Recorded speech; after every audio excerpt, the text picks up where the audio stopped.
안녕하세요, 봄입니다.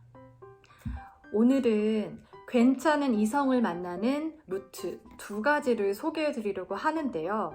사실 이성을 만나는 루트는 굉장히 많지만 제가 오늘 이 두 가지를 선택한 이유는 저 또한 이 두 가지를 통해서 30대 연애도 하고 또 지금의 남편을 만날 수 있었기 때문에 제가 조금 더 이 부분을 잘 이야기해 드릴 수 있을 것 같아서 제가 두 가지를 준비를 했습니다. 사실 얘기를 들으시다 보면 나 이미 알고 있는 얘기인데 뭐야? 라고 하실 수도 있어요. 근데 생각보다 많은 분들이 이 부분들을 좀 놓치고 가다 보니까 연애가 좀 안 풀리는 경우들이 많으시더라고요. 그래서 오늘은 제가 여러분들이 조금이나마 놓칠 수 있었던 부분들을 짚어드릴 테니까 한번 나의 상황과 점검을 해보면서 적용을 해보셔서 좋은 인연을 만나보시는데 도움이 되면 어떨까 싶네요. 네, 그러면 괜찮은 이성을 만날 수 있는 루트 두 가지를 이제 소개를 시켜 드릴 건데요. 바로 첫 번째는 새로운 취미를 갖기입니다. 이 취미라는 게 집에서 혼술하고 모으고 만들고 영화 보고 집에서 책 읽고 이러라는 게 아니라 밖으로 나가서 사람들과 좀 교류할 수 있는 그런 새로운 취미를 만드실 것을 조금 권해드려요. 근데 여기서 또 취미를 가지세요라고 하면 저 이미 취미 하고 있는데요 라고 하시는 분들도 있어요. 근데 오늘 주제가 괜찮은 이성을 만나는 루트잖아요. 그렇다 보니까 여러분들이 취미를 만드셔야 할 때 좀 고려하셔야 할 몇 가지들이 좀 있습니다. 그 부분을 제가 오늘 좀 소개를 해 드릴게요. 바로 첫 번째는 취미를 갖는 목적이 이성이 아닌 내가 돼야 된다. 저도 경험을 해봤지만 확실히 내가 이성을 만나야겠다는 목적을 가지고 어떤 모임을 가시던지 취미를 가지시면 확실히 좀 티가 나요. 눈빛, 말투, 행동에서 나 이성 만나러 왔어. 빨리 어디 좋은 사람 없나 하고 하는 것들이 티가 나다 보니까 상대방이 이런 사람을 보면 부담스럽다. 뭐야 이 사람 왜 갑자기 훅 들어와? 이런 느낌이 들고, 두 번째는 가볍다. 이 사람이 분명 내가 아니더라도 다른 사람한테도 또 이렇게 하겠지? 좀 가볍다. 이런 생각이 들어요. 그러다 보니까 정말 진중하게 취미를 가지러 오신 분들에게는 일단 내가 어떤 사람이건 간에 일단 거부감이 먼저 들어버리는 거예요. 그럼 나에게 어떤 사람이 붙냐? 나처럼 똑같이 이성을 목적으로 하는 분들이 조금 더 잘 꼬입니다. 그럼 결과가 어떻게 되냐면요. 가볍게 시작하고 가볍게 끝나는 경우가 좀 더 많더라고요. 그래서 새로운 취미를 가지실 때는 일단 이성이 목적이 아니라 내가 목적이 되는, 나를 발전시킬 수 있는, 자기 개발할 수 있는 그런 취미를 가지시고 이성을 만나는 목적은 2순위로 조금 밀어두셔라. 사실 제 주변에만 봐도 저녁에 일 끝나고 자기 개발하는 사람 진짜 별로 없어요. 해봤자 운동 가는 정도? 그래서 저는 사실 내 일적으로 그리고 내 삶적으로 발전시킬 수 있는 자기 개발을 하는 사람들은 굉장히 삶에 대한 진중함을 갖고 있고, 그리고 또 몸과 마음이 굉장히 건강하신 분이 아닐까 생각이 들어요. 이런 분들을 만나야 나와의 연애를 대하는 태도 자체가 굉장히 신중하게 달라질 거라고 생각을 하고요. 결국 결혼까지 갔을 때도 내가 생각하는 배우자상하고 딱 보셨을 때도 그 조건에 많이 부합하는 분들이 이렇게 좀 자기 개발을 하시는 분들이 아닌가 하는 생각이 저는 듭니다. 그리고 두 번째는 이성의 비율이 높은 취미를 가져라. 저는 정말 거의 이성의 비율이 거의 8, 90% 정도 되는 그런 취미 생활을 가지실 것을 조금 더 추천을 해드리는데, 그 이유가 일단 홍일점, 청일점이 되면 여자분들의 관심을 한 몸에 받을 가능성이 조금 더 커지고요. 동성의 비율이 적어지다 보니까 경쟁을 해야 될 그런 피곤함들도 조금 많이 줄어들겠죠. 그래서 커뮤니티 같은 데 찾아보면 많은 분들이 요가를 많이 추천해 주시더라고요. 요가 가면 거의 이제 여성분들밖에 없다 보니까 만약에 남성분들이 이렇게 딱 오시면 진짜 모든 관심을 좀 한 번에 받고 그 여성분들이 막 이렇게 도와주고 싶어서 먼저 다가오는 경우들이 좀 많다고 합니다. 그래서 남성분들이 나 좀 심신의 안정을 찾고 좀 몸 관리도 하고 싶다 하시는 분들은 요가를 조금 추천을 해드리고요. 그리고 또 여성의 비율이 많은 취미가 뭐가 있을까 하신다면 저는 이제 요리나 쿠킹 클래스 이런 것처럼 뭔가 이렇게 만드는 거 아니면 뭐 도예 이런 데도 여성분들이 많이 간다고 하시더라고요. 근데 여기서 약간 주의하실 게 뭐냐면 이제 요리를 생각하면 많은 분들이 자기 발전이니까 약간 자격증만 들어갈까 하시는데 제가 자격증만 들어가 봤는데 정말 그냥 요리만 하고 나옵니다. 그러니까 장기가 아니라 약간 단기적으로 짧게 배우는 그런 원데이 클래스가 있는데 워낙 또 소규모로 진행이 되다 보니까 이런 데 가시면 요리 같은 경우는 끝나고 같이 먹고 또 얘기 나누고 이런 경우들이 좀 많거든요. 그래서 여기에 가면 우리 여러분들이 원하시는 그 자만추를 좀 자연스럽게 해나갈 수 있지 않을까라는 생각이 듭니다. 세 번째는 돈이 좀 들어가는 취미를 만들어라 입니다. 사실 이 목적이 자기 개발이 아니라 이성을 만날 목적으로 취미를 갖는다고 생각하면 이상하게 돈 쓰기가 좀 아깝더라고요. 내가 이성을 만나려고 이렇게까지 돈을 써야 돼? 그렇거든요. 그러다 보니까 결국 우리가 가게 되는 거는 좀 진입장벽이 낮은 그런 뭐 모임이나 동호회를 가게 되는 거거든요.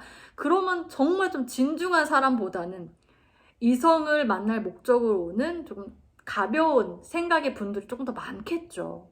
그래서 제가 추천드리는 거는 뭐 어학을 배운다거나 아니면 일적으로도 조금 발전을 시킬 수 있는 뭐 스피치 학원 뭐 이런 데도 저는 좀 괜찮은 것 같아요. 개인적으로 제가 실제로 연애를 했던 곳들은 약간 영어 학원 이런 좀 어학 쪽이었어요. 근데 영어 학원도 그냥 가서 막 공부하는 그런 학원이 아니라 강남에 가면 스피킹을 위주로 하는 학원이 있거든요. 거기는 1시간 동안 수업을 하는데 거의 한 20분이나 30분 정도, 그러니까 반은 배우고 그냥 혼자 말하는 시간, 그리고 나머지 30분은 많은 분들이랑 로테이션으로 돌아가면서 그냥 이런저런 영어를 이야기하는 시간이에요.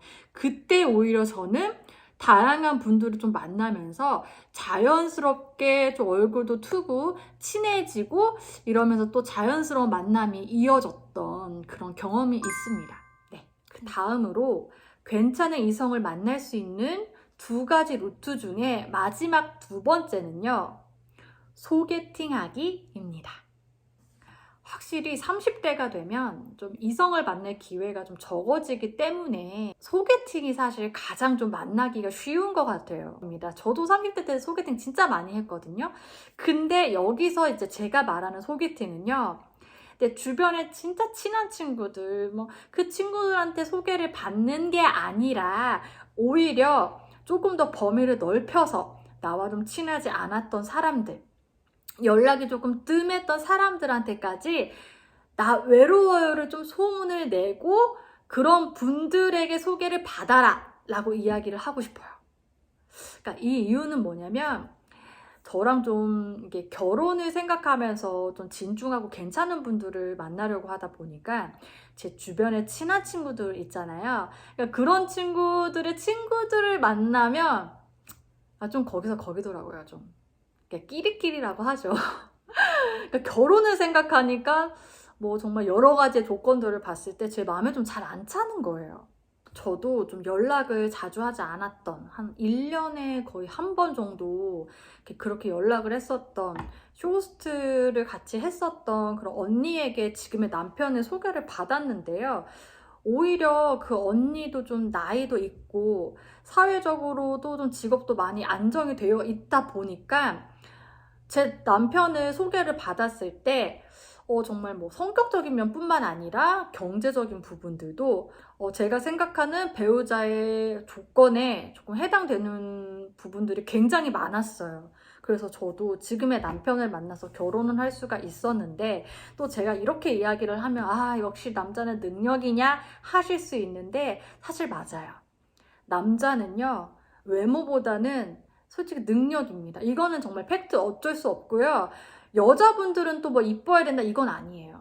요즘은 거의 이제 맞벌이를 생각하시는 분들이 많기 때문에 오히려 직업이 좋은 분들이 여성을 볼 때도 같이 좀 직업적으로 좀 안정되고 전문직인 분들이랑 같이 벌어서 사는 걸 좀 원하시더라고요. 지금까지 제가 경험했었던 이 두 가지 루트를 소개를 해드렸는데요.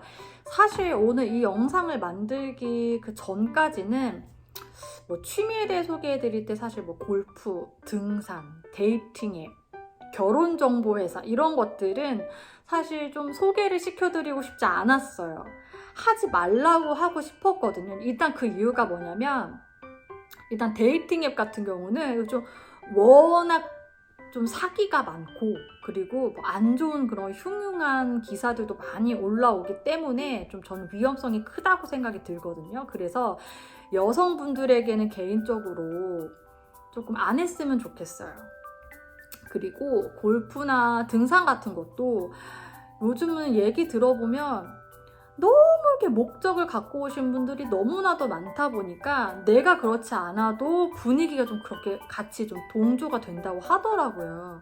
그래서 정말 내가 취미를 갖겠다 한다면 골프나 등산 같은 데는 안 갔으면 좋겠다라고 생각을 했어요. 그리고 결혼정보회사도 뭐 다른 유튜버들 보면 뭐 지금 우리가 뭐 가릴 때냐 가라라고 이야기를 하시지만 이게 사실 잘 되는 경우도 있지만 정말 결혼정보회사라는 게 좀 등급이 나뉘다 보니까 나에 대한 자존감도 좀 많이 떨어지고 그리고 오히려 돈도 너무 많이 내고 기대도 크고 하다 보니까 안 됐을 때 그 상처가 되게 크다고 하더라고요. 그래서 저는 솔직히 이 세 가지 그리고 뭐 정말 돈이 들어가지 않는 그런 우리가 이성을 만날 때 생각하는 그런 동호회 모임들은 진짜 안 하셨으면 좋겠어요. 일단 저의 개인적인 생각은 이건데 사실 따지고 보면 저희 외삼촌도 나이 50이 넘으셔서 등산 가서 히말라야 등산 가서 저희 외숙모 만났거든요. 그리고 어떤 유튜버분은 데이팅 앱으로 배우자를 만났다고 하시고 그리고 또 얼마 전에 또 기사를 보니까 뭐 당근마켓 거래하다가도 남편을 만났다 이런 일들도 있고 이런 것만 보면 이게 사실 어디 가서든 내 인연을 만날 수는 있구나 라는 생각이 들어요. 그래서 가장 중요한 거는 내가 누군가에게 쉽게 휘둘리지 않게 나의 좀 주관을 바로 잡고 그리고 항상 긍정적인 마음으로 누군가를 만날 때 이렇게 임하면 나의 인연은 어디에서든 만날 수 있지 않을까라는 생각이 듭니다. 네, 이렇게 오늘은 제가 괜찮은 이성을 만나는 루트 두 가지를 소개시켜 드렸습니다. 솔직히 저도 이거 영상 준비하면서 깨달은 건 이성을 만날 수 있는 루트는 정말 많다. 근데 오늘 제가 영상을 찍은 이 두 가지는 제가 실제로 경험을 했었던 부분이기 때문에 소개를 해드린 거고요. 나도 저 유튜버랑 똑같이 생각을 하고 있었어. 나도 관심이 있었어. 라고 생각을 하셨던 분들이 계시다면 그런 분들에게나마 조금이나마 도움이 더 됐으면 좋겠습니다.